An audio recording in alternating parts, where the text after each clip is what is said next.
Hey guys, ఇదంతా ఏంటి అనుకుంటున్నారా? ఇదంతా మన హనుమకొండలోని ఒక ఎగ్జిబిషన్ సెటప్ అండి. లండన్ సిటీ ఎలా ఉంటుందో అలా డిజైన్ చేశారనమాట ఈ ఎగ్జిబిషన్ సెటప్ అంతా.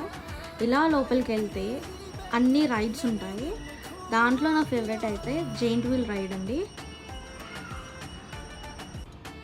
మస్ట్ ట్రై రైడ్ అయితే జెయింట్ వీల్ అని చెప్తాను. ఎందుకంటే పైకి వెళ్ళాక సిటీ మొత్తం కనిపిస్తూ ఉంటుంది and you will be thrilled. ఇది ఒకటేనే కాదు, ఇంకా చాలా న్యూ రైడ్స్ కూడా ఇంక్లూడ్ చేశారు ఈ ఎగ్జిబిషన్లో. అండ్ ఫుడ్ స్టాల్స్ కూడా ఉన్నాయి అండ్ షాపింగ్ స్టాల్స్ కూడా ఉన్నాయి. ఒకసారి విజిట్ చేయండి ఈవినింగ్ టైంలో, చాలా బాగుంటుంది. అండ్ ఎక్స్టర్నల్ గేమ్స్ కూడా ఉన్నాయి రైడ్స్ కాకుండా. అండ్ ఈవెన్ పిల్లలకి గేమ్స్ కూడా ఉన్నాయి, చాలా గేమ్స్ ఉన్నాయి. ఈవినింగ్ అలా ఫ్రెండ్స్తో ఫ్యామిలీతో అలా వెళ్ళండి, చాలా బాగుంటుంది. అండ్ ఈ వీడియో నచ్చితే please like, share and subscribe.